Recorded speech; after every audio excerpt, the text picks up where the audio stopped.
Marwari media आप देख रहे हैं। आज है 10 अगस्त 2025 रविवार का दिन, हिंदू तिथि भाद्रपद माह की प्रतिपदा यानी कि सावन का महीना समाप्त हो चुका है। आज से भाद्रपद महीने की शुरुआत हो रही है। चलिए नजर डाल लेते हैं आज की बड़ी खबरों पर। शुरुआत कर देते हैं देश की बड़ी और आपके लिए बेहद ही काम की खबर के साथ। बड़ी खबर, इंडियन रेलवे ने दिवाली और अन्य फेस्टिवल में घर जाने वालों के लिए एक एक्सपेरिमेंटल बेस पर एक स्कीम शुरू की है। इसमें अगर कोई आने और जाने का टिकट एक साथ बुक करवाता है तो रिटर्न टिकट पर 20% का डिस्काउंट मिलेगा। इससे उन लोगों को बड़ा फायदा मिलेगा जो घर जाने और वापस आने के लिए ट्रेन का इस्तेमाल करते हैं। रेलवे ने त्योहारों के समय टिकट के लिए भीड़ और लोगों की परेशानी को देखते हुए यह फैसला एक्सपेरिमेंटल बेस पर लिया है। आसान भाषा में आपको समझाऊं तो आप आने और जाने दोनों की टिकट एक साथ बुक करवाते हैं। ट्रेन एक जोड़ी की ही होनी चाहिए, टिकट डिटेल समान होनी चाहिए, तभी आपको 20% का डिस्काउंट मिलेगा।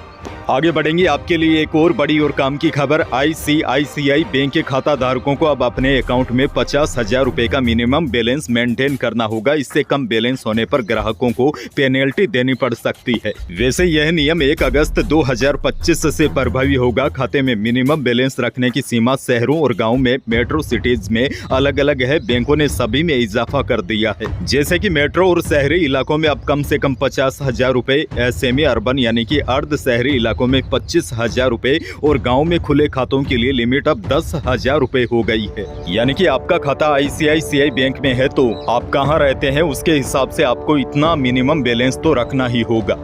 देश की एक और बड़ी खबर, एयरफोर्स चीफ AP सिंह ने शनिवार को कहा कि ऑपरेशन सिंदूर के दौरान पाकिस्तान के 5 लड़ाकू विमान गिराए गए थे। इसके अलावा एक सर्विलांस एयरक्राफ्ट को लगभग 300 किलोमीटर की दूरी पर ही मार गिराया। AP सिंह ने कहा, ऑपरेशन सिंदूर के दौरान हमारे एयर डिफेंस सिस्टम ने शानदार काम किया। पाकिस्तान हमारा एयर डिफेंस सिस्टम नहीं भेद पाया। उन्होंने कहा, हाल ही में खरीदे गए S-400 सिस्टम गेम चेंजर रहे हैं। पाकिस्तान लंबी दूरी के ग्लाइड बम होने के बाद भी इनका इस्तेमाल नहीं कर पाया। बहरहाल आगे बढ़ जाते हैं। राजस्थान से बहुत बड़ी खबर, SOG ने शुक्रवार देर रात SI पेपर लीक से जुड़े मामले में राजस्थान के पूर्व CM अशोक गहलोत के पर्सनल सिक्योरिटी ऑफिसर यानी कि PSO राजकुमार यादव और उसके बेटे भरत यादव को गिरफ्तार किया है। राजकुमार यादव और उसके बेटे भरत यादव को 3 दिन की रिमांड पर भेजा गया है। अब तक की जांच में सामने आया है कि राजकुमार यादव ने बेटे के लिए सब इंस्पेक्टर का पेपर खरीदा था। राजकुमार यादव का बेटा भरत यादव भर्ती एग्जाम में तो पास हो गया था, लेकिन इसके बाद फिजिकल में फेल हो गया था। आपको बता दें, अशोक गहलोत के CM रहने के दौरान राजकुमार यादव उनकी सुरक्षा में तैनात था। प्रदेश में BJP सरकार बनने के बाद अशोक गहलोत का PCO SOG की रडार पर था। अब उसे रिमांड पर लिया जाएगा।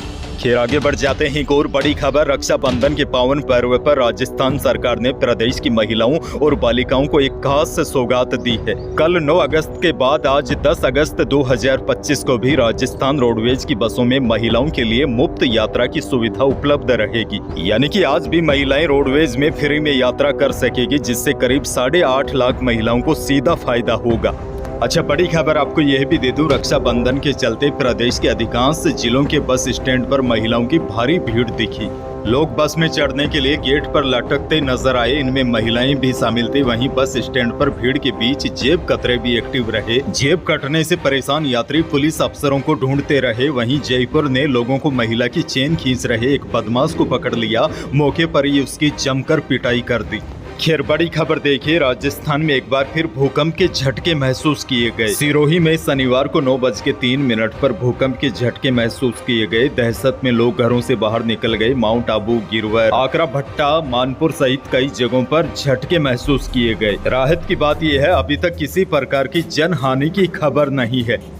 आगे बढ़ेंगे, बड़ी खबर, निर्दलीय विधायक रविंदर सिंह भाटी ने खेजड़ी के पेड़ को राखी बांधी। उन्होंने महिलाओं से अपील की है कि पेड़ों को भाई मानकर राखी बांधे ताकि हमारा इकोसिस्टम बचा रहे। आपको बता दें, भाटी 3 से 5 अगस्त तक बरियाड़ा और खोडाल गांव के लोगों के साथ खेजड़ी को बचाने के लिए धरना भी दे चुके हैं। यहाँ सोलर कंपनियों पर राजस्थान के राज्य वृक्ष को काटने के आरोप लगे थे। रक्षाबंधन के दिन रविंदर सिंह भाटी ने खेजड़ी के पेड़ को छूकर इसे बचाने का भी प्रण लिया। एक और बड़ी खबर, रक्षाबंधन रक्षाबंधन के मौके पर उप मुख्यमंत्री दिया कुमारी ने कहा है कि रक्षाबंधन के मौके पर प्रधानमंत्री मोदी ने करोड़ों बहनों को बड़ा तोहफा दिया है। उन्होंने कहा कि उज्ज्वला योजना की सस्ती LPG स्कीम अब 2025 और 26 तक बढ़ाई गई है। दिया कुमारी ने कहा, उज्ज्वला योजना के तहत प्रति सिलेंडर 300 रुपए की सब्सिडी जारी रहेगी। केंद्रीय कैबिनेट ने योजना के लिए 12,000 करोड़ रुपए स्वीकृत किए हैं। उन्होंने कहा, महिलाओं को रसोई के धुएं से मुक्त करने की दिशा में यह एक बड़ा कदम है।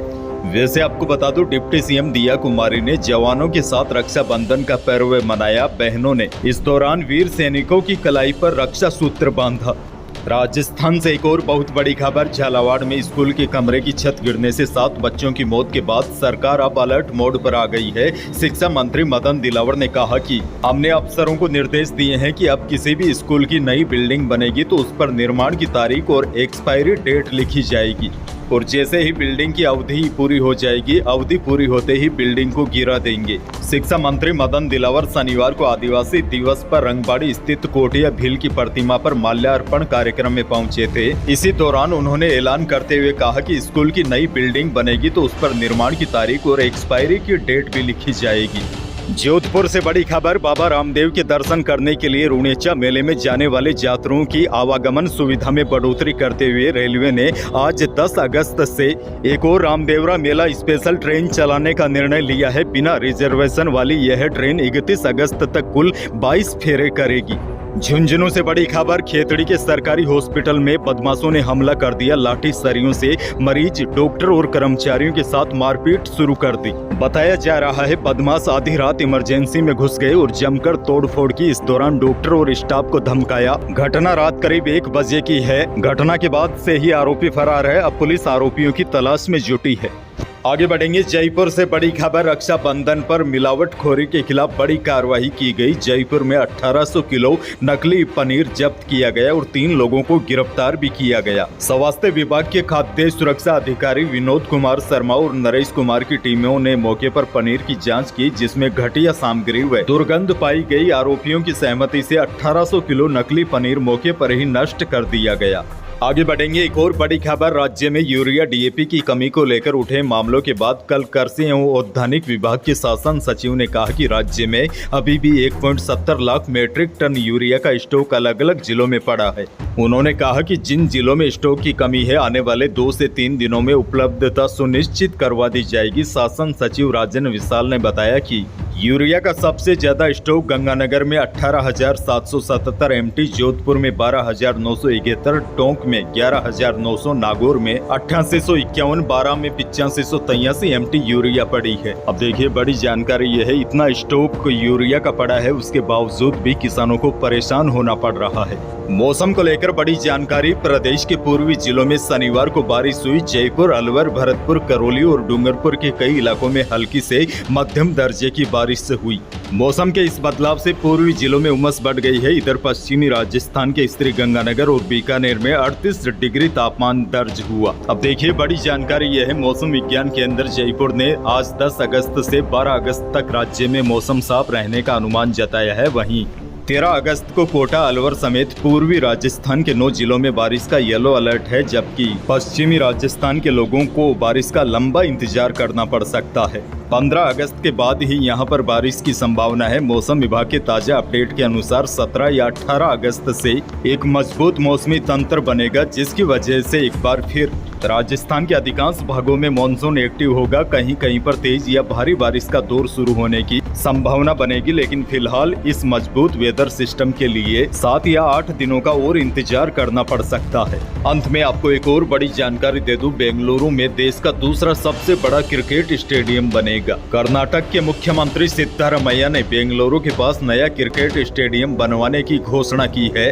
बड़ी बात यह है, इस स्टेडियम में एक साथ 80,000 दर्शक मैच देख सकते हैं। वैसे आपको बता दूं, दर्शक क्षमता के हिसाब से अहमदाबाद का नरेंद्र मोदी स्टेडियम देश का सबसे बड़ा स्टेडियम है। अब बेंगलुरु में नरेंद्र मोदी स्टेडियम के बाद देश का दूसरा सबसे बड़ा क्रिकेट स्टेडियम होगा। तो यही थी प्रदेश और देश की आज की बड़ी और महत्वपूर्ण खबरें। वीडियो को लाइक करना बिल्कुल न भूलिए और चैनल पर नए हैं तो सब्सक्राइब जरूर कीजिए, ताकि आप अपडेट रहे बड़ी और काम की खबरों से। धन्यवाद।